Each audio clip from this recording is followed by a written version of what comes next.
Bom, pessoal, deixa eu começar a introduzir o novo seminário aí. Esse aí é o primeiro seminário do ano no CAP, né? Desde o ano passado, a gente tem convidado ex-alunos do programa para dar o seminário inaugural, né? Então, hoje nós temos a Luciana, eu vou apresentar ela, mas antes vou falar, tem muitos alunos novos que estão entrando aqui, né? E estão, em geral, antigamente, o primeiro seminário seria o Rafael e eu, às vezes, para falar das regras do programa, regimento, etc. Tá? A gente mudou. Então, as regras do programa, sobre regimentos e algumas dicas, serão apresentados na próxima quinta-feira, dia 16, a partir de 13h30. Então, seria muito importante vocês assistirem. A dinâmica do seminário é o seguinte. Então, a palestrante, no caso hoje, tem 40 a 50 minutos para dar a palestra e depois a gente passa para perguntas, tá? Vou apresentar a Luciana agora.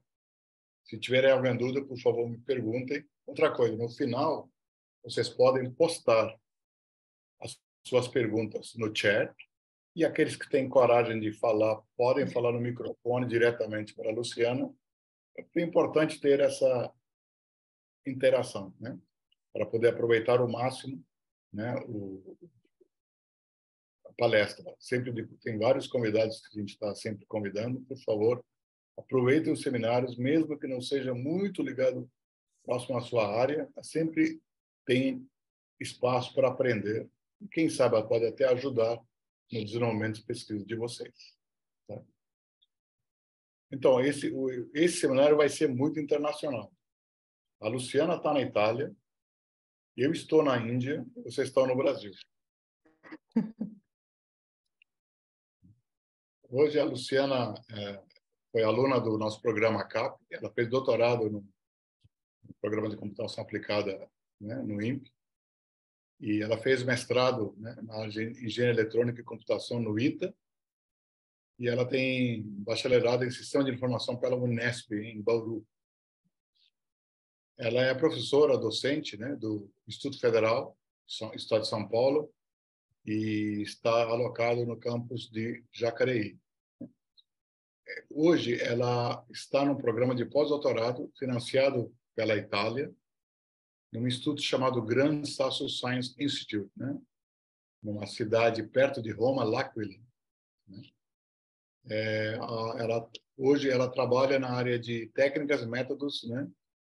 Para encontrar defeitos em sistemas e sua otimização e maximização de achar esses defeitos. Ela também trabalha na investigação de arquitetura dos sistemas espaciais, com capacidade de dar suporte, né, às aplicações de inteligência artificial e desenvolvimento contínuo. Né? Ela também está trabalhando em ética e em robótica, que é muito importante. Hoje é um termo, é um conceito muito, né, moderno, muito popular, com outros problemas de inteligência artificial. Tá? E também está estudando sistemas autoadaptivos. As áreas de interesse delas são robótica, teste de software e engenharia de software. Antes de tudo, Luciana, muito obrigado por aceitar nosso convite. Né? Sempre bom contar com experiências de pessoas que já saíram, né? Pelo menos para dizer quem foi bom ou muito ruim. Então, a palavra é sua. Fique à vontade. Obrigado. Obrigada. Bom, boa tarde a todos, né? Quero muito agradecer aqui o convite do Vijay. Muito feliz de estar aqui, né? Depois de uns anos, agora em outra perspectiva, que há uns anos atrás eu estava aí sentada assistindo os seminários, então quero agradecer ao Vijay e ao Rafael. Então, como foi anunciado, né? Eu vou falar, eu estou aqui fazendo o pós-doc, eu vou falar um pouquinho disso. E eu vou falar um pouco desse trabalho que é um trabalho que ainda está em andamento e dos que eu estou desenvolvendo aqui, eu acho que é o que tem mais aderência com o INPE, né, porque é da área espacial, que é uma revisão das arquiteturas do domínio espacial, né, que podem dar suporte à inteligência artificial e o desenvolvimento integrado e contínuo, né. Então, eu vou compartilhar aqui um pouquinho com vocês como é um trabalho que está em andamento, do que a gente já descobriu até agora, né? É um trabalho que está sendo desenvolvido por mim e pelo Patrício Pellicioni, que é o professor aqui, que é meu supervisor no DSSI. Depois eu vou comentar um pouco, conforme eu combinei com o Vijay, sobre um pouco do DSSI, né? E as oportunidades que tem hoje aqui. Então, essa aqui é a minha agenda, só um momentinho, agora foi. O Vijay já falou de mim, então vou passar essa parte rapidamente, né? Só para vocês me conhecerem a experiência. Depois eu já vou entrar nas arquiteturas, né? Começando pelo contexto, por que a gente está desenvolvendo esse projeto, como foi que isso começou. E depois eu vou falar um pouquinho das oportunidades que tem aqui no DSSI. Então, sobre mim, o Vijay já falou, né? Eu fiz graduação na Unesp, em Sistemas de Informação. Depois disso, eu fiquei uns 5 anos no mercado, trabalhando com consultoria de TI. Trabalhei muito com banco de dados e com um sistema que chama LIMS, que é um sistema de gerenciamento de amostras, né? Muito usado na indústria farmacêutica, petróleo, mineração. LIMS significa Laboratory Information Management System. Depois eu fiz o mestrado no ITA, na parte de simulação de rede de sensores sem fio, e o doutorado aí na CAP, né, junto com o Vijay e com o Valdivino, que foram meus orientadores. Trabalhei na parte de engenharia de software, mais precisamente com técnicas de verificação e validação, usando o model checking para verificar se a modelagem estava de acordo com os requisitos. E a gente aplicou essa técnica aí que a gente desenvolveu em 2 estudos de caso reais que estavam sendo desenvolvidos no INPE naquele momento. Eu sou professora do IFSP, eu não sei se todo mundo conhece o Instituto Federal, né, mas é uma instituição um pouco diferente, que faz parte da Rede Federal de Educação, Ciência e Tecnologia, né? O Instituto tem cursos técnicos, cursos superiores, mestrado e doutorado, então é uma instituição cuja ideia seria verticalizar o ensino, quer dizer, o aluno entra ali no técnico, né, tem técnico que é junto com o médio, que é o ensino integrado, tem o ensino técnico, que é só a parte técnica mesmo, para quem já terminou o médio ou para quem está em outra escola, e continuar na graduação, né, e seguir. Só que a maioria dos alunos saem do médio para as universidades federais. Então, eu comecei no campus Jacareí, depois eu fui para no campus Caraguatatuba, e depois eu fui para o campus Jacareí. E hoje eu estou afastada do IFSP para fazer o pós-doutorado, né, que é aqui no DSSI, na Itália. E o DSSI é o Gran Sasso Science Institute. Estou afastada desde o ano passado. Então, estamos há quase 1 ano aqui. Bom, e já entrando aqui na parte das arquiteturas, né, como que esse projeto iniciou, né? Como que eu vim parar nesse projeto? Então, um pouquinho do histórico aqui. A Thales Alenia Space é uma joint venture entre o Grupo Thales e a Leonardo. O Grupo Thales é uma empresa multinacional francesa de tecnologia que projeta e desenvolve equipamentos elétricos, dispositivos para o setor aeroespacial, transporte. E a Leonardo é uma empresa italiana, também especializada no setor espacial de defesa e segurança, com sede em Roma. Então, essas empresas se juntaram para formar a Thales Alenia Space, que é uma joint venture, e hoje é a maior fabricante de satélites da Europa. Então, ela está sediada em Cannes, na França, e aqui na Itália, a Thales Alenia está em 4 cidades, que é Roma, Torino, Milão e L'Aquila, que é a cidade que eu estou aqui, né, agora, onde tem o DSSI. Então, a Thales Alenia, junto com o DSSI, assinaram um acordo criando a Gran Sasso Tech, que é uma fundação, né, de parceria em desenvolvimento e pesquisa. Então, a ideia aqui é que os tecnologistas e engenheiros da Thales Alenia trabalhem junto com os alunos e pesquisadores do DSSI, né, dividindo laboratórios, né, para fomentar desenvolvimento de pesquisa e tecnologia. E existem algumas áreas de interesse em comum, né, como projeto de missões espaciais, desenvolvimento de cargas úteis, tecnologia quântica, aplicações de IA, blockchain, digital twins, dentre outras coisas. E dessa parceria resultou nesse projeto aprovado, que é a Plataforma Digitais para a Indústria Espacial. Então, é um projeto que envolve o DSSI, a Thales Alenia e a FBK, que é a Fundação Bruno Kessler. A FBK fica no norte da Itália e é um dos criadores e mantenedores, por exemplo, do NUSMV, que inclusive é o model checker que eu usei no doutorado. E são várias atividades dentro desse projeto, né? Eu queria ter ficado com a parte de verificação e validação, que é o que já tenho experiência do doutorado, mas essa parte ficou com o pessoal da FBK.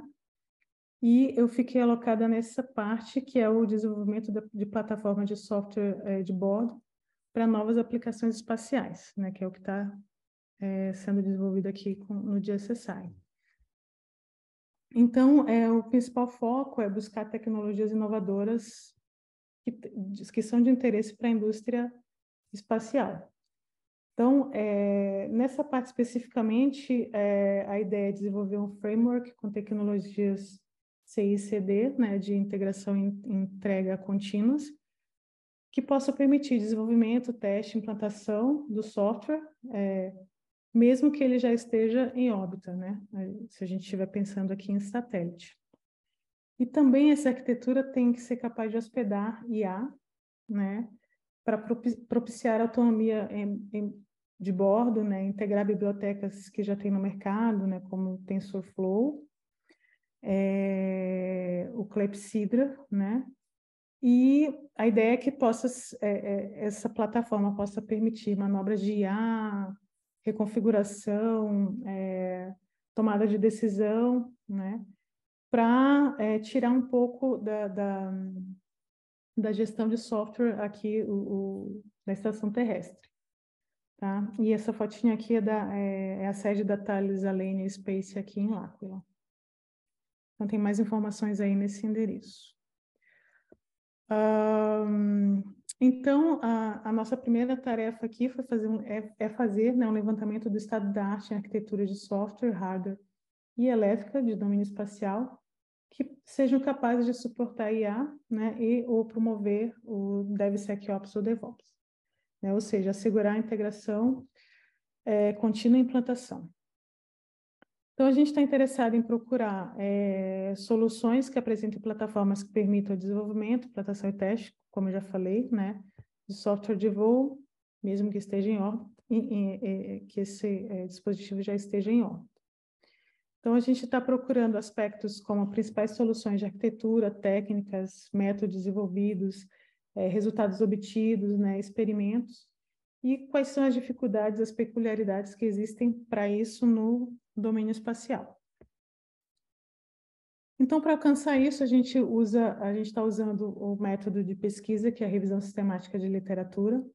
Eu acho que todo mundo aqui conhece, mas a revisão sistemática é um método bem definido, né, para identificar, analisar e interpretar as evidências que a gente colhe, né, nos artigos, né, que a gente encontra, de forma que seja repetível e imparcial. Então, esse estudo visa responder algumas questões de pesquisa, né, que são essas 4 que nós identificamos até agora. E a gente está seguindo essas diretivas, né, do Guidelines for Performing Systematic Literature Review in Software Engineering. E esse trabalho, ele coloca 3 fases principais para realizar uma revisão sistemática, que é o planejamento, a implementação e a documentação, né, que é a entrega dos resultados. Então, aqui no planejamento, a gente vai definir, dentre outras coisas, as questões de pesquisa, né, string de busca, critérios de inclusão e exclusão, dentre outras coisas. E aqui nós definimos essas 4, né? A primeira, que são as tendências estatísticas, né? Quando e onde os trabalhos foram publicados. Então, o objetivo aqui é entender se tem uma fonte específica de onde esses trabalhos estão sendo publicados. A segunda, quais arquiteturas foram encontradas, né?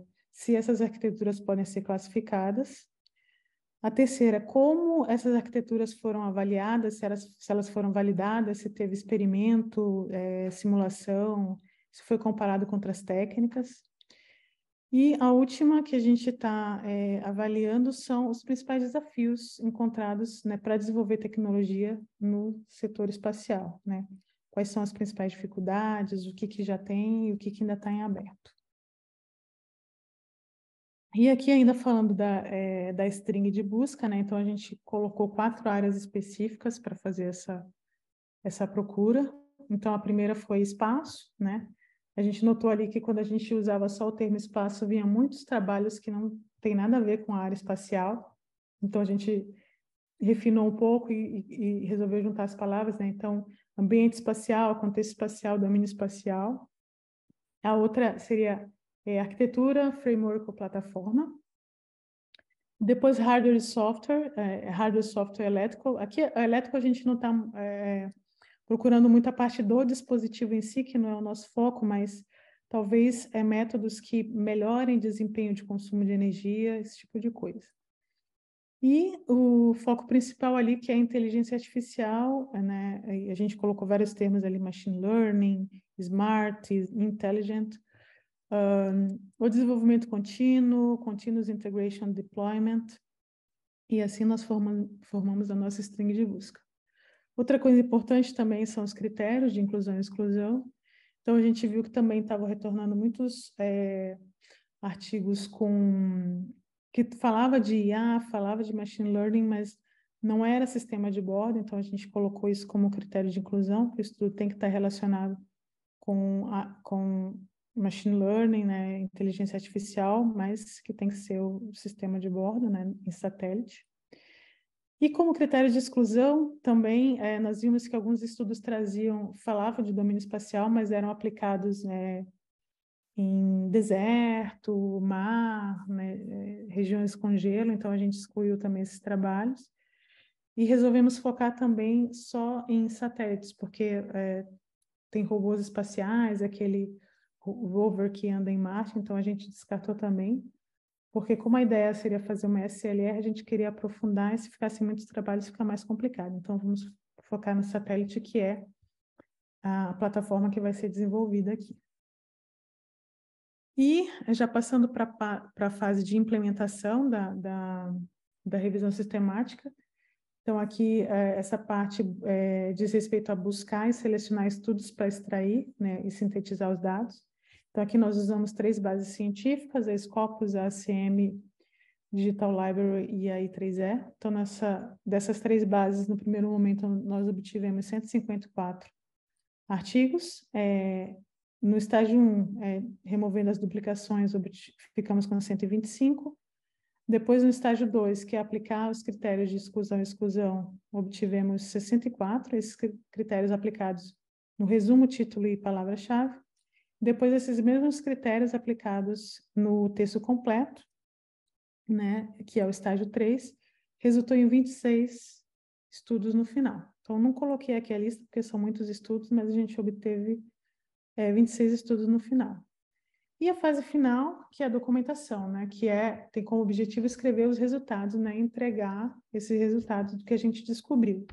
Então, aqui a gente começa a responder as nossas questões de pesquisa, né? Então, a primeira aqui, que a gente tinha colocado lá, né, nas nossas questões, são as tendências estatísticas. Então, um aspecto importante para a gente entender um segmento de pesquisa é onde esse tipo de trabalho está sendo realizado.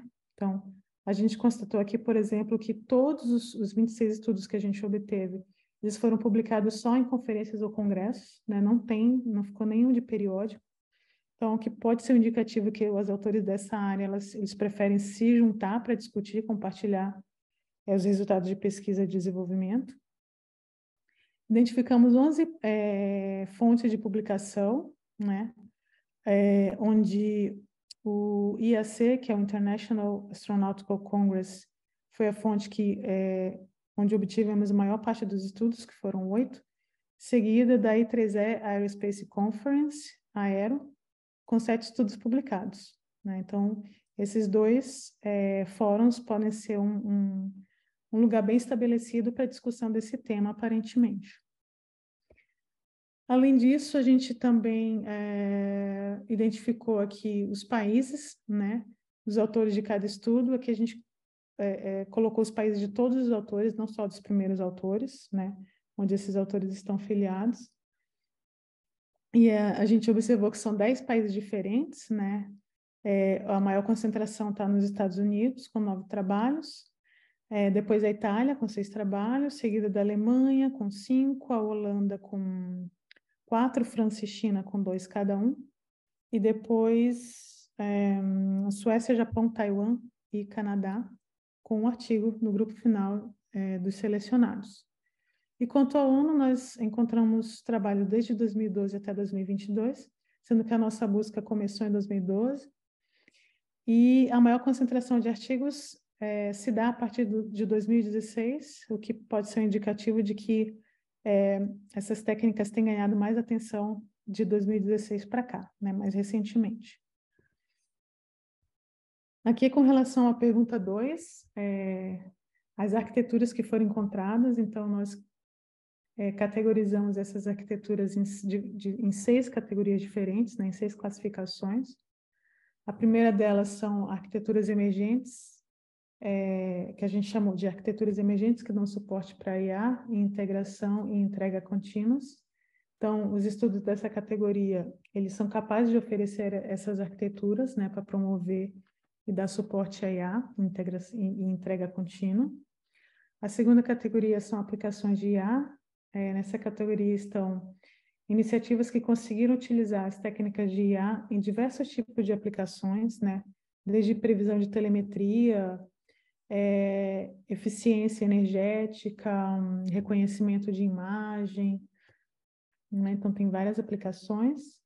A outra categoria é processamento de alto desempenho e capacidade de autonomia. Então, nessa categoria são ilustradas iniciativas para promover o processamento de alto desempenho, né, para que os sistemas espaciais sejam mais autônomos, né, então possam fazer tomada de decisão, né, fazer reparo automático de falhas, né, então se recuperar de falhas. Tem também a categoria de redes espaciais inteligentes de alta velocidade, então aqui são estudos com iniciativa para criar e promover redes inteligentes, né, de alta velocidade para a área espacial. Depois, infraestrutura e hardware, está mais relacionado a trabalhos que desenvolveram infraestrutura e hardware para o domínio espacial. Então, por exemplo, câmeras específicas para captar algum tipo de imagem, enfim. E a última categoria, que seria overview, diretrizes, destaques, né? São estudos que não apresentam resultados concretos, mas eles têm destaques e panoramas interessantes para o domínio espacial. Então, essas foram as categorias que a gente identificou. E aqui são a distribuição dos artigos pelas categorias. Então, aplicações de IA que tem o maior número de artigos, seguido de processamento de alto desempenho e capacidades autônomas. Muito bem. E aqui é só um parênteses para mostrar detalhes técnicos de cada estudo. Então, aqui a gente fez isso para cada um dos estudos. Isso aqui é só o snapshot, né, para não ficar muito poluído, mas aqui a ideia é que a gente veja o nome da arquitetura, a descrição, que tipo de processador foi usado, se usou acelerador de hardware, qual tecnologia de comunicação foi utilizada, né? Se teve compatibilidade com outras ferramentas, enfim. Então, aqui é só um parênteses para ver dessas tecnologias. Aqui a gente já passa para a terceira pergunta, né? Como que essas arquiteturas foram validadas, né? Como que elas foram avaliadas. Alguns estudos não apresentam validação, que são aqueles da categoria de guidelines e highlights. Então, aqui a gente vê que alguns estudos usaram projetos reais, outros usaram experimentos, outros usaram simulação, estudo de caso, e alguns fizeram comparação com outras técnicas, né? Os mais utilizados foi experimento e simulação, com 7 estudos cada um. 3 estudos utilizaram estudo de caso e 2 foram aplicados em projetos reais, como é o caso desse A13 aqui, que está na esquerda, que é o High Performance Computing Application in Space with DM Technology. Então, esse experimento ele foi lançado na Estação Espacial Internacional, né? Rodou, né, em órbita, e ele fazia capturas de imagem, fazia compressão de imagem, né, para descartar as imagens que não eram interessantes para poder mandar para a estação. Então, foi um dos estudos que foi aplicado no mundo real, digamos assim. E a quarta pergunta, que seriam os principais desafios, né, que são enfrentados aqui no domínio espacial. Então, aqui nós encontramos muitos desafios, mais de 50, se eu for lembrar. Então, mas no final das contas, quase todos caem nessas mesmas áreas que a gente resolveu aqui classificar. Então, o primeiro é o ambiente, né? Então, o ambiente espacial é um ambiente hostil e tem extremos térmicos, né? Então, as temperaturas podem cair muito rapidamente, né? Quando não tem luz solar, que é um problema para a bateria, porque a bateria se recarrega usando a luz solar. Já durante o período de luz solar, elas podem ficar muito altas, né? Comprometendo as estruturas, né? Que irradiam esse calor para dentro dos sistemas internos da espaçonave. Nos satélites maiores, isso pode ser amenizado com resfriamento, aquecimento, com equipamentos que podem ser instalados. Mas quando a gente está lidando, por exemplo, com satélites menores, tipo o CubeSat, com muita restrição de tamanho e peso, isso não é viável. Então, é um problema ainda maior. Outra questão é a radiação, né, que é um risco muito sério, né, para toda a parte de eletrônica, né? Então, pode degradar componentes, corromper os dados armazenados de memória, né? Mau funcionamento de conversores de energia, enfim, afetar microcontrolador. E né, como a gente falou, se o satélite é maior, né, ainda tem alguma forma de blindagem que pode ser feita, instalada. Nos satélites menores não tem como, os circuitos ficam, então, desprotegidos, né? No momento do lançamento também tem a questão da vibração, né, que é outro problema. O vácuo, né, que pode poluir as superfícies ópticas de câmeras. Tem a questão das descargas, né, que é muito sério também, que algumas descargas elas podem ser fatais para o satélite. Então, é um ambiente muito hostil, né? Então, esses são os principais desafios com relação ao ambiente. Já com relação ao hardware, então, tem as limitações de tamanho, peso e consumo de energia, né, que é o chamado swap, e o processamento de memória, processamento e memória. Então, as missões espaciais cada vez mais estão sendo colocadas em pequenas plataformas, né, que impõem muitas dessas restrições, né, de massa, volume, consumo em todos os equipamentos de bordo. Então, o hardware ele tem que ser compacto, né? Tem que ter uma potência, um consumo que seja compatível com o tamanho dessa plataforma, mas ao mesmo tempo ele tem que ser robusto o suficiente do ponto de vista computacional, para conseguir entregar, né, o que ele está proposto a fazer. Então, esse requisito de desempenho, ao mesmo tempo resistentes à radiação, né, são fornecidos por tecnologias muito específicas, né, como, por exemplo, o silício, e tem um custo muito alto. Então, tem essas limitações para hardware. E as soluções que estão sendo encontradas agora, né, a gente sabe que as técnicas de machine learning elas podem ser computacionalmente bem caras, né, e proibitivas nos processadores espaciais mais antigos, né, que são resistentes à radiação, mas que são antigos em termos de processamento. Então, para enfrentar esses desafios, os designs das arquiteturas está sendo atualizado para incluir recursos de computação mais confiáveis, né, protegidos de radiação. E esses aceleradores de hardware, né, como GPUs, né, as FPGAs, para usos comerciais, commercial off the shelf, que são os processadores de prateleira, digamos assim, estão sendo desenvolvidos, né, para executar esse tipo de processamento. Então, é uma tecnologia que está aí já aparecendo. Outra questão também é a comunicação, né? Da mesma forma que o processamento, existem um limite na largura de banda, também na direcionalidade do sistema de radiofrequência. Então, a gente percebe que esses instrumentos espaciais produzem muitos dados, né? As taxas sobrecarregam as capacidades das espaçonaves de armazenar ou de transmitir esses dados. E outro desafio também é que os sistemas terrestres eles são baseados em um grau de interação em tempo real entre dois pares, né? Tem dois pares ali trocando dados, né? Já para sistemas espaciais, isso pode não ser o caso. Então, por exemplo, a comunicação para Marte ele tem um atraso muito grande, né? Na melhor das hipóteses, na casa de minutos, né? Então, é basicamente uma propagação unidirecional. Então, a principal diferença é que o modelo da rede espacial envolve um componente temporal, que é algo adicional, que normalmente nos sistemas de Terra não tem.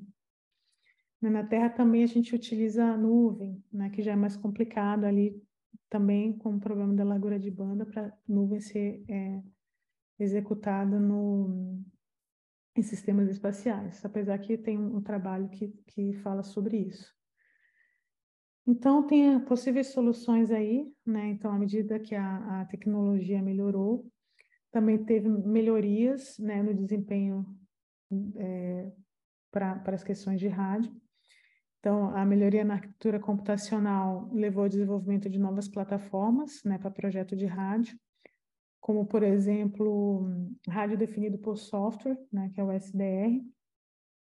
No nível de link também tem algumas coisas sendo empregadas para reconfiguração contínua de parâmetros, ponto de otimização, enfim, né? E outra coisa que ajudaria muito seria o uso de machine learning a bordo de satélite, né? Que de alguma forma possam processar esses dados brutos, né? Extrair informações relevantes e mandar isso para a estação terrestre, né? Ou seja, diminuindo esse gargalo, porque não precisa mandar todos os dados coletados. Mas, para isso acontecer, a gente cai de novo no processamento. Para ter machine learning, eu preciso de um processamento mais robusto. E outra questão também que temos aqui é a cultura, né? A indústria espacial tem um comportamento avesso ao risco, né? Porque tudo tem que estar, a gente sabe, funcionando muito bem, né? Para não ter problemas lá em cima. E essa indústria ela tem um processo longo de qualificação, de certificação, né? Custos grandes de engenharia, tempo associado para fazer isso, né? E isso resulta, segundo alguns dados aqui, em mais de uma década de atraso em relação ao sistema de processamento, os equipamentos de processamento que a gente tem disponível para a área espacial do que tem disponível aqui para os sistemas terrestres. Então, a solução está ali, a gente já falou um pouquinho na parte dos slides, né? Seria essas arquiteturas comercial, de propósito geral, né, com aceleradores de hardware, que sejam confiáveis, certificados, né, e que possa ser, enfim, comprado e distribuído, né? Porque muitas vezes os projetos, eles iniciam o hardware do zero. Então, se já tiver alguma coisa pronta que possa ser usada e particularizada para o tipo de missão, isso seria bem importante e interessante, e é isso que está sendo estudado. Aqui a gente tem uma informação interessante de um dos trabalhos relacionados, né? Então, aqui mostra os 3 principais hardware de processamento que são utilizados em aplicações espaciais, né? Então, aqui a gente tem a CPU, que está em azul, e aqui eles fizeram uma comparação, né, das deficiências e das qualidades de cada um deles, né, usando essas métricas de throughput, latência, a integração com sensores, facilidade de desenvolvimento e atualização, tolerância à radiação e consumo de energia. Então, aqui fica claro, né? Então, por exemplo, a CPU, né, que é a que está em azul, Então, ela é muito boa ali para tolerância à radiação, é fácil de desenvolver e atualizar, mas já para as outras métricas não é tão legal, né? Então, quanto mais próximo ali da borda, melhor, quanto mais perto do centro, significa que a capacidade é reduzida, né? Já a CPU, que está em vermelho, muito boa para throughput, né? Mas é ruim ali para integração com sensores, né? Para latência. E já a FPGA também é muito boa para tolerância à radiação, para fazer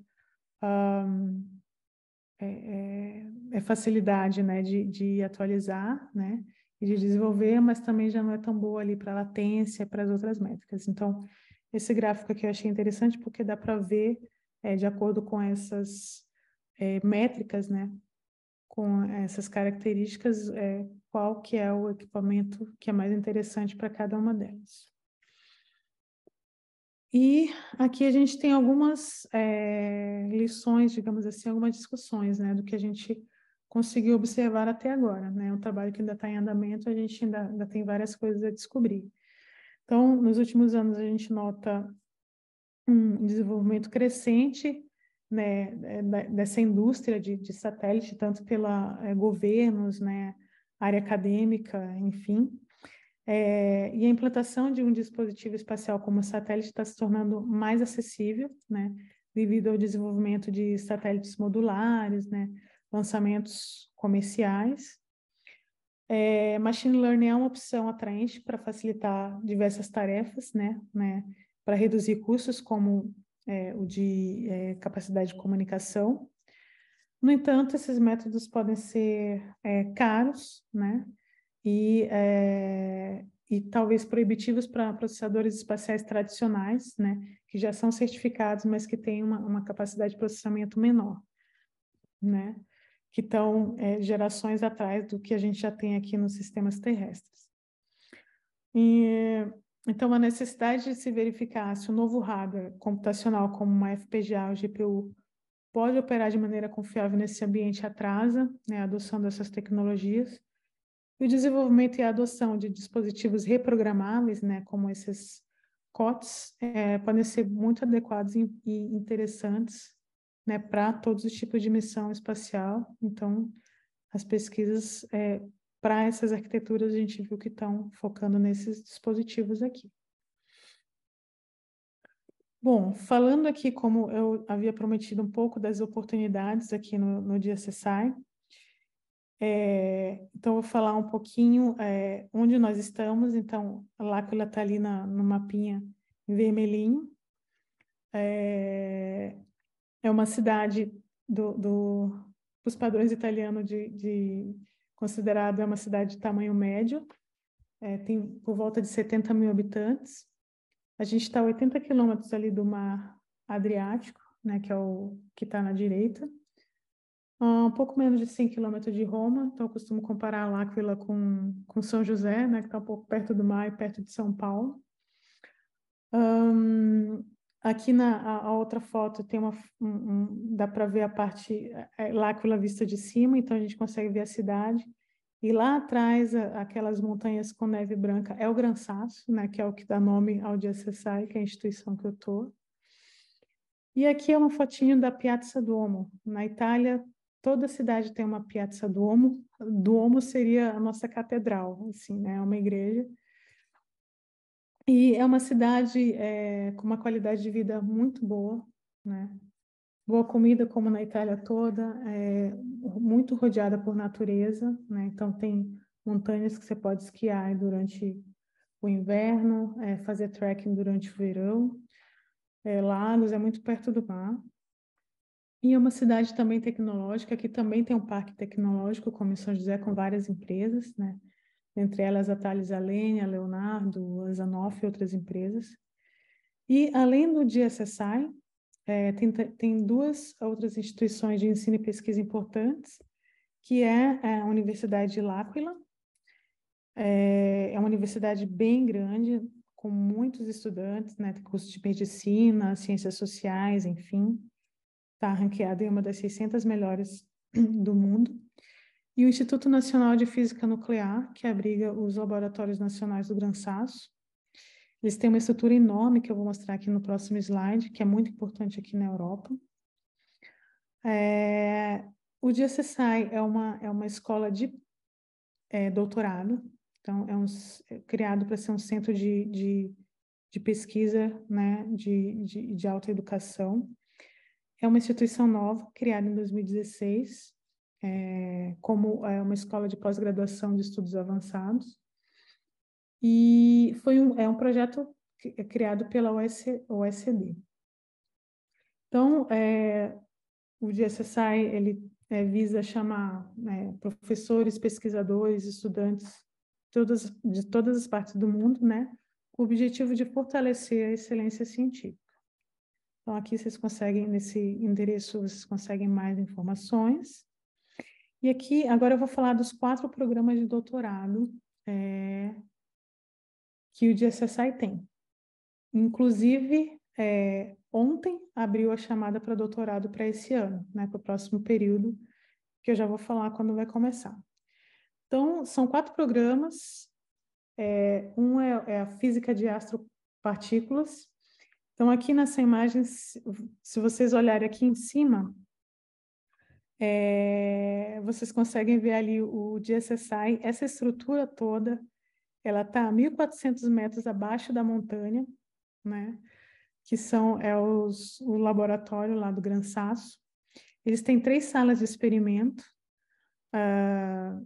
para essa área, então eu não entendo direito da física, o pessoal da física e astrofísica vai saber melhor, mas falo que é um lugar muito bom para fazer esses experimentos, porque eles estão...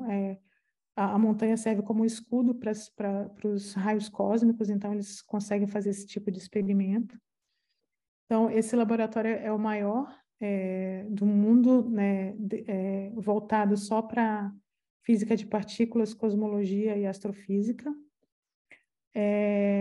Tem mais de mil cientistas que trabalham lá, de quase 30 países diferentes.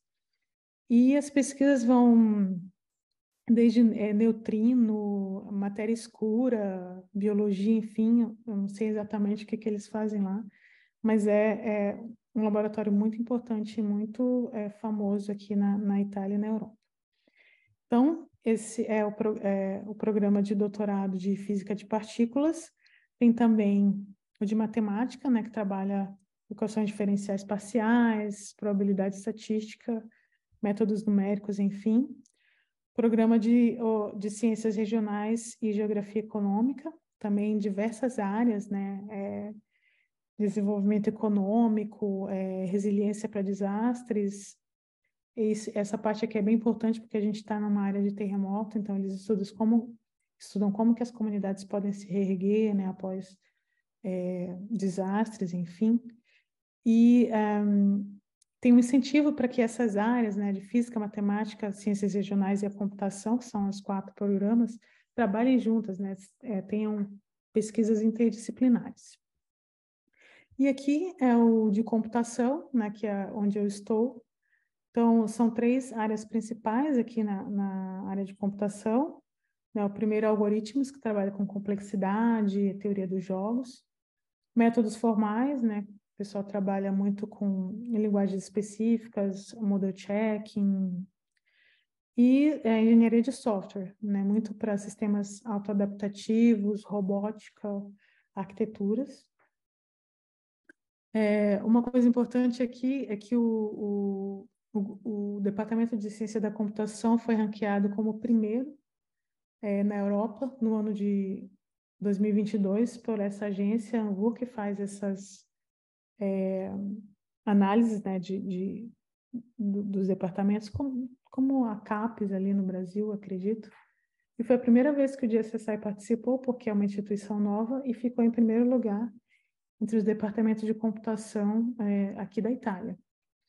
E esse reconhecimento deu para eles uma oportunidade de participar de uma chamada que chama Departamento de Excelência da Itália, e também foram classificados, né, junto com o Departamento de Matemática, e obtiveram 7 milhões de euros por conta disso.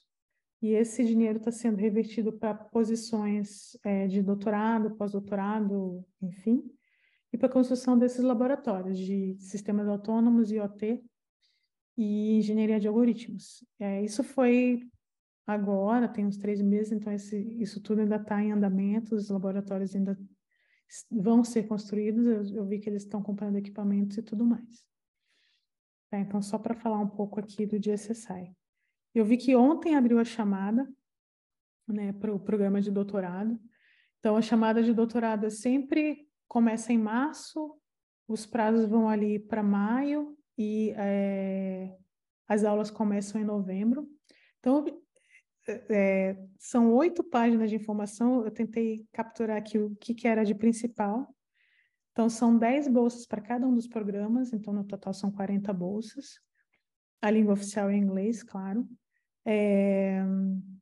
A duração do doutorado é de 4 anos, sendo que vai começar em novembro, o ano acadêmico. Esse é o valor bruto anual, é 16.243. Tem que dividir por 12 aí para ver quanto que dá por mês. Eu não fiz essa conta. E 50% pode ser adicionado se for fazer o período sanduíche, por exemplo, fora, né? No primeiro ano, os estudantes, eles têm acomodação livre, então eles ficam no hotel, que é muito pertinho aqui da sede do DSSI. Então, o pessoal do primeiro ano fica lá porque fica tendo aula, tem seminário o tempo todo, então é para facilitar. E a partir do segundo ano, os estudantes não ficam mais no hotel, mas eles têm um apoio financeiro de 350 euros por aluguel. Também tem comida durante a semana, de segunda a sexta, na cantina, que é muito boa, não é bandejão, não, a comida é bem boa mesmo. E até 1.200 euros para compra de equipamento de computador, né, de um laptop. Mais informações vocês podem obter aí nesse endereço. Aqui é com relação à aplicação. Então, tem o endereço aí para fazer a aplicação, né? O prazo é 30 de maio para física, computação e ciências regionais. Para matemática é 2 de maio. Então, são basicamente duas etapas. Primeiro, eles vão olhar a documentação. Se você for aprovado, vai para uma segunda etapa, que é a entrevista, e já tem as datas ali.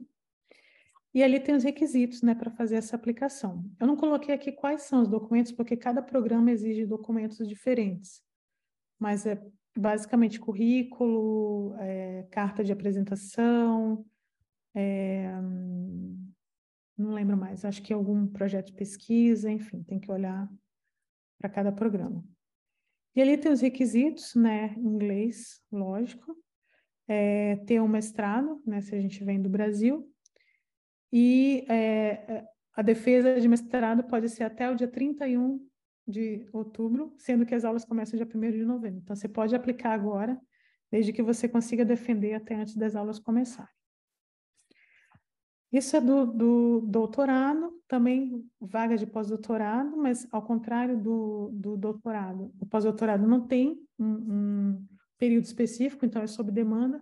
Tem um projeto aprovado, tem uma vaga, abre o edital. Então, o último que abriu foi em novembro, e o deadline era em dezembro. O salário anual de 45 mil, 2 anos de contrato, até 3.000 euros para compra de equipamentos também, né, computador, enfim. E quais são os requisitos aqui para aplicar para o pós-doc? Ter um doutorado, e também a aplicação tem que ter os seguintes documentos. Currículo, um research statement, aqui você vai falar a pesquisa que você já fez, as publicações, né? Também, da mesma forma, eles vão avaliar a documentação, se você for aprovado, você vai para uma entrevista, e ali na entrevista você vai falar de 3 publicações que você acha mais relevantes, a tese pode ser uma delas. Um documento válido, né? Normalmente o passaporte, e 2 cartas de recomendação, tá? Aqui tem outras informações, então para o pós-doc tem que ficar olhando no site, porque não tem um momento certo, como tem no doutorado, que é sempre março que abre as vagas. Bom, pessoal, era isso. Espero não ter me alongado mais no tempo. E era isso que eu tinha para falar para vocês. Ok, Luciana, muito obrigado aí pela paciência, ainda mais falando lá no meio do mundo, na Itália. E agora vamos passar para perguntas.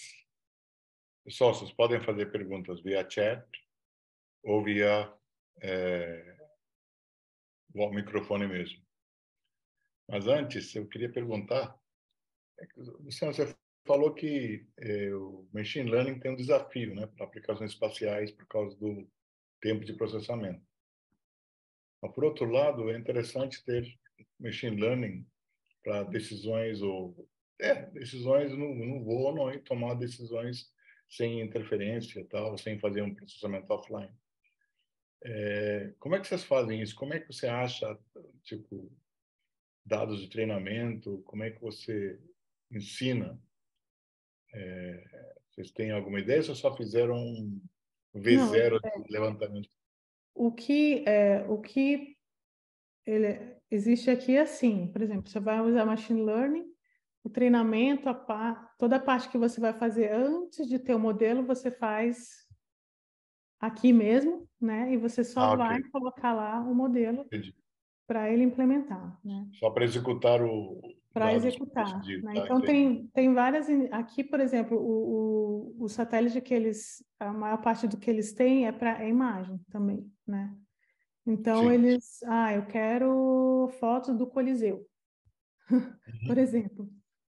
E o satélite tirou 500 fotos e 300 estava nublado. Não precisa mandar tudo, que é né, Entendi. demora para caramba para fazer, para baixar tudo. Então ele já faz ali, não, que está nublado eu descarto, só vou mandar o que interessa. Então esse tipo de aplicação que é o interesse aqui. Tá. Um trabalho que eu vi, né, por exemplo, se ele está fazendo manobra, não precisa esperar que alguém fale, não, agora vira para cá, vira para lá. Ele mesmo pode tomar decisão, né, Uhum. fazer isso. Então tem Tá. vários benefícios, né, Benefícios. e várias aplicações de usar o machine learning, mas dependendo do que for, ainda tem muita restrição com relação ao processamento. Entendi. Principalmente se o modelo não estiver pronto, né? Se for Tá. alguma coisa que vai ter que ser feita ali naquele momento. Existe alguma perspectiva de utilizar isso num voo real? Já estão... Sim, Ah, a tá bom. ideia é que ao final desse projeto seja Ah, já está, lançado não, tá bom. e adaptações, upgrades, seja feito tudo quando está em órbita. Tá, entendi. Mas a ideia é que isso é um projeto que está começando e que dinheiro eles têm para fazer isso, né? Ah, não, tá certo. Entendi. Mas eu Obrigado. acredito que sim, porque a Thales Alenia, eles Já têm uma bem equipe que é focado, né? só para isso, né? Certo, tá Então, certo. e eles já têm muita expertise Aham. na parte de satélite. Rafael, você quer comentar uma coisa antes de começar as perguntas? Eu ia fazer uma pergunta rápida também, um comentário em cima do que você falou, Vijay. Hoje Ah, mesmo, conversando com o pessoal da NVIDIA, eles têm um investimento em tecnologia, em ah, computação na borda. Você, em vez de ter um certo. satélite lá em cima que ele está monitorando e jogando os dados crus para a Terra, que é uma quantidade grande de dados, e aí você tem problema, por exemplo, de falha. Na hora que você começar a trabalhar com constelações de satélites que fazem monitoramento com grande volume de dados, você embarcar nesses satélites um pouco de inteligência para eles saberem que dados que eles vão mandar, quais são os relevantes, ter um pouquinho de inteligência embarcada. E aí é Uhum. aquele problema, né? Esses negócios consomem uma energia fantástica. Então, Exato. vira um problema de engenharia. Mas eu tinha uma pergunta para a Luciana. É. Luciana, você fez aquela propaganda para os nossos alunos aí, para eles irem para o Paraná, certo? Parece que a universidade rega macarronada para os alunos. Mas a minha pergunta é assim, e isso afeta os interessados, não vou julgar.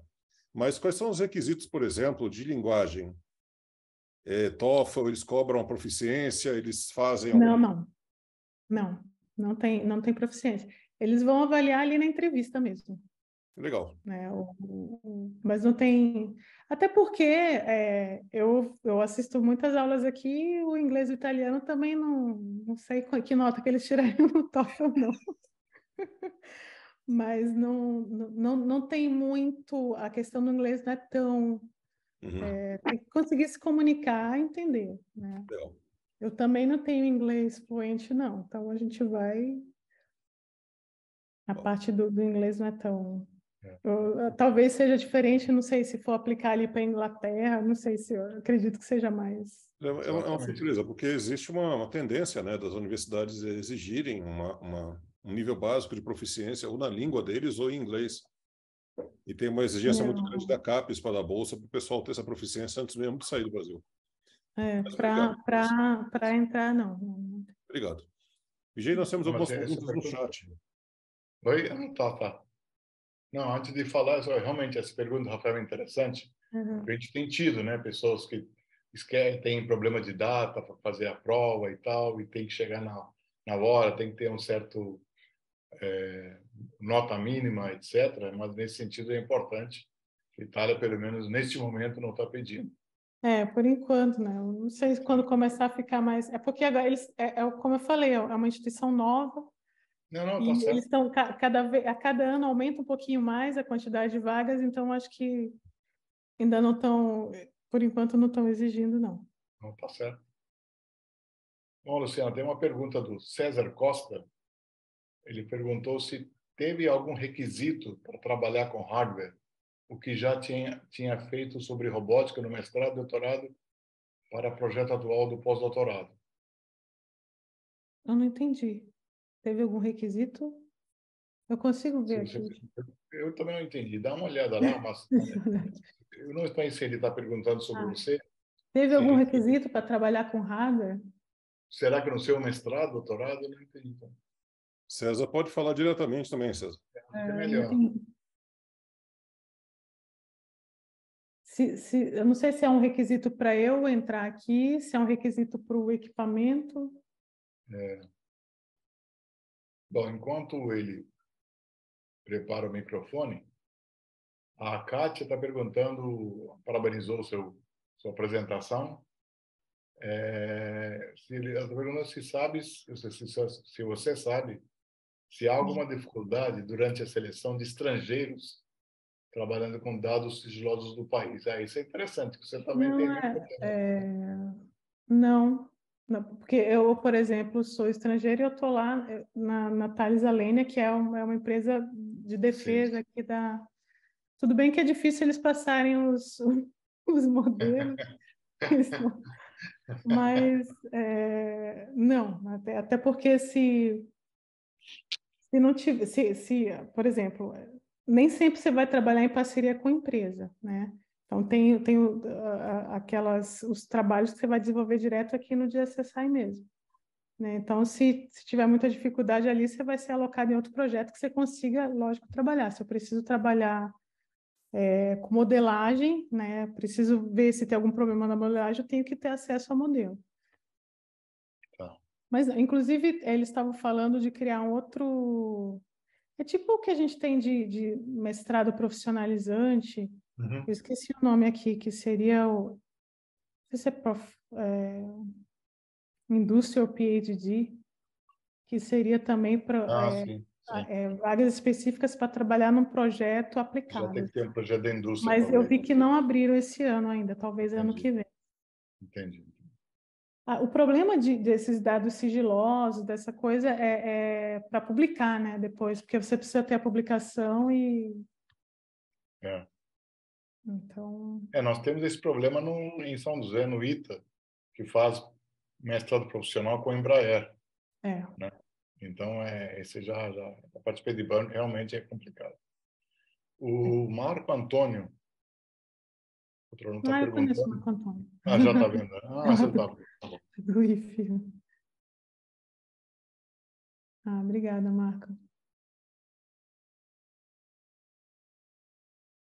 Eu acho que para o projeto aqui vai ser essa questão Porque eu sei que ele já tem alguma coisa desenvolvida com machine learning, mas essa questão da integração contínua e ele se Sec DevOps que eles querem colocar, eu acho que vai ser porque não tem ainda um know-how para isso. Então, e eu, por exemplo, o SEC que eles estavam interessados também, não vi nenhum trabalho desses que a gente pesquisou trabalhando com segurança, né, da forma que eles querem. Então, acho que esse vai ser o principal desafio, né?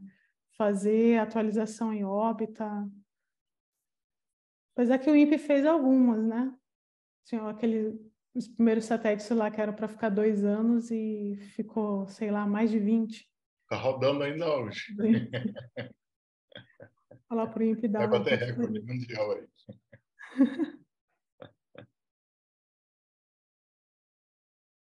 Só mais alguma pergunta? O César, não sei se ele quer se A manifestar aí. pergunta lá do requisito, né? É. Teve algum requisito para trabalhar com hardware? Ou seja, eu não entendi direito.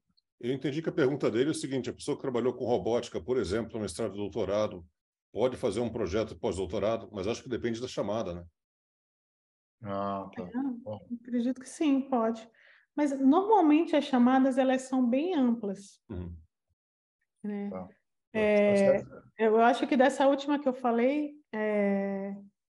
que foi em dezembro, deadline, tinha 3 vagas. Tinha uma que era bem específica, mas as outras eram qualquer uma das áreas que tem, né? Que é métodos formais, engenharia de software e algoritmos. Eles aceitam se tiver, né, acho que não teria problema, não. Tá certo. César, quer perguntar alguma coisa, César? Aí ele voltou. Falou que aí- A minha pergunta era mais sobre se ela, para ela entrar nesse pós-doc, se ela já tinha, né? Se você já tinha uma experiência assim pelo mestrado e doutorado para trabalhar com hardware, né? Dos equipamentos, se teve algum Não, requisito assim para você entrar nisso. tá, não. A vaga que eu estava concorrendo, eles queriam muito verificação e validação de sistemas espaciais, que foi exatamente o que eu fiz no doutorado. Acho que por isso que eu entrei, porque foi muito dentro do que eu tinha trabalhado. Mas acabou que chegou aqui e eu não estou trabalhando com isso. Inclusive, nesse projeto tem essa parte, mas ficou com a FBK, que é a outra fundação, e eu fiquei alocada na parte de arquiteturas. Mas a gente tem outros projetos aqui, que é um deles é o que o Vijay comentou no começo, que é ética para missões, né? Que também nunca trabalhei com isso, eu estou conhecendo agora. E tem outro projeto que a gente está fazendo até junto com o Vijay, né? Que era algo que a gente já tinha começado no nosso grupo, e agora a gente juntou com o pessoal aqui, que é mais com a professora Kátia, que ela é mais da parte de desempenho Markov e métodos formais. Então, tem mais uma frente que eu estou. Então, eu estou com 4 projetos aqui, mas nenhum deles eu estou lidando exatamente com verificação e validação. Mas quando eu fiz a entrevista e tudo mais, eu foquei nisso, que eram as publicações que eu tinha, foi onde eu fiz o doutorado. Então, acho que você tem que mostrar a tua pesquisa, né, o que você fez e como que você pode contribuir, mostrar que você, né, consegue fazer pesquisa, que você consegue se encaixar em uma das áreas deles. Eu acho que é isso que eles consideram. Né? A não ser que seja um projeto, claro, bem específico e tudo mais, que aí sim, tem que trabalhar com, sei lá, um DevSecOps aqui para esse satélite que a gente, né, eu acredito que sim. Mas o que eu concorri, não. Fala, Desculpa. César. Acho que ele desistiu. Não, acho que está caindo Será que ele outra vez. caiu? Obrigado. Valeu. Não. Mas só para complementar, Luciana e Rafael, acho que vai concordar comigo, hoje em dia, o mesmo pessoal de computação no mundo inteiro eles estão querendo mais, não é mais assim, ó, eu quero focar só exatamente nesse nicho, né? Eles querem pessoas ter um pouco mente aberta para poder abraçar outras aplicações, outras técnicas. Nesse sentido, quem faz mestrado, doutorado tem essa vantagem de se desafiar, né, para abraçar outras áreas e contribuir, né, nesse sentido. Né? Nesse sentido, Exatamente. nesse sentido, a CAP, eu acho que está na direção certa de essa interdisciplinaridade. Eu acho que vai abrir muitas portas aí. Sim, até porque eu acho que é para pesquisa, né? Se for, Exato, exato. eu vi que também tem vaga para a área, está contratando técnico, aí sim é uma coisa bem específica, Específico, não, tá mas certo. para pesquisador não, né? É o que o Vijay falou. Então, tem vários projetos acontecendo aqui que são diferentes e eles encaixam, olha, vamos lá, vamos estudar, vamos aprender e a gente vai indo. Então, o importante é estar disposto a aprender, né? Tranquilo. Pessoal, mais alguma pergunta? Boa tarde, professor. Daniel, doutorado da CAP, estou entrando esse ano. Eu tinha uma pergunta. Sim. Então, professora Luciana, assim, parabéns aí pela pesquisa, né, pelo trabalho no GSSI. Assim, realmente é muito promissora. Então, a gente tem aí a parte de machine learning e inteligência artificial, né, ela está ganhando vários campos aí na parte da ciência, né, e com relação à operação espacial, ela é igualmente importante, mas tem alguns desafios aí, né, que, como você bem abordou, não só da parte de hardware, mas também a parte do software embarcado, né, que tem uma arquitetura e um tratamento bem diferente, bem distinto, né, como foi bem ilustrado aí. A métrica pode ser até a mesma, mas a arquitetura é bem diferente daquela que a gente está acostumado no nosso dia a dia, né, com as nossas máquinas. Sim. Então, assim, eu acredito que uma chave seja não só tentar adaptar a arquitetura para nosso conceito de IA, mas também tentar adaptar a IA que nós conhecemos, né, de uma forma mais eficiente para esse hardware que é embarcado. E aí vai a minha pergunta, né, assim, no seu estudo, na sua pesquisa bibliográfica, aí você chegaram a identificar algumas pesquisas nesse sentido, ou seja, a IA específica para sistemas embarcados? Só isso. Não. O que tem são as técnicas que a gente usa mesmo, né? Normalmente, né? E aplicadas para os sistemas espaciais. O que acontece é como eu comentei ali com o Vijay, aquela parte inicial que a gente faz, né? De criar o modelo, de fazer toda, né? Antes de ter o modelo, de tratar os dados e tudo mais, faz antes e depois, só embarca o modelo, né? Mas eu não vi nenhum estudo assim que tratava IA para parte espacial, não. Né? Pode ser uma abordagem interessante, eu não sei como, né? Porque às vezes a parte de IA é muito caixa preta, né? Tem um monte de coisa pronta ali que a gente vai e usa, mas pode ser uma possível solução. Tem esse problema porque, assim, quando se fala na parte espacial, né, eu tive a oportunidade de trabalhar um pouquinho com a operação da SGDC, que é o nosso satélite geoestacionário de comunicações. E, assim, a parte de controle espacial, ela assim, é gigantesca, né? Ele foi até feito pela Thales Alenia. Então, tem uma série, um zilhão de dados assim que são processados por minuto e são enviados para a Terra, né? Que aquilo ali é analisado e tal. Então, para substituir isso aí, eu acho que a nossa IA também ela precisa ser adaptada, né? Então, é um desafio também na parte dos desenvolvedores aí da IA, em vez de tentar encaixar esse tijolinho, né, quadrado na arquitetura. Então, é um desafio, mas, assim, é Lapidar o promissor, tijolinho, né?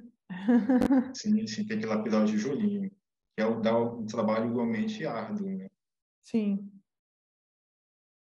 Inclusive, Daniel, o Rafael convidou, eu esqueci o nome dele, eu sempre chamo ele de Pinda, lá do Engenharia Espacial lá.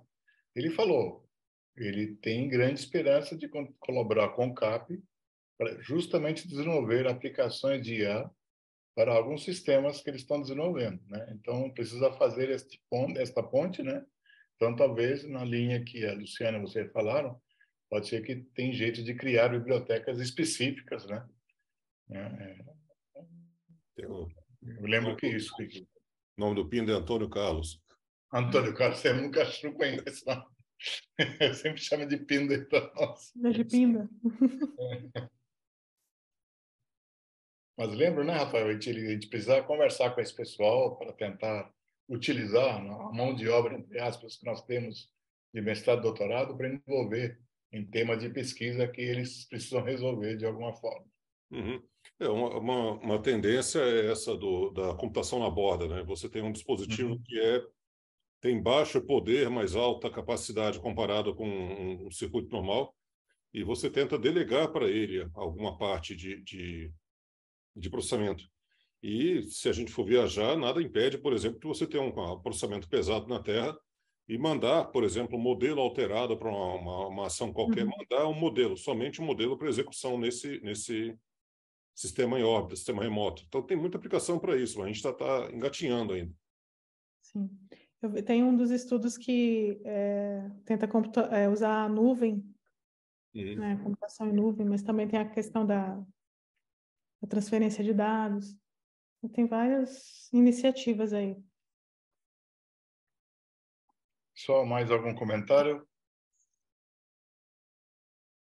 Ok.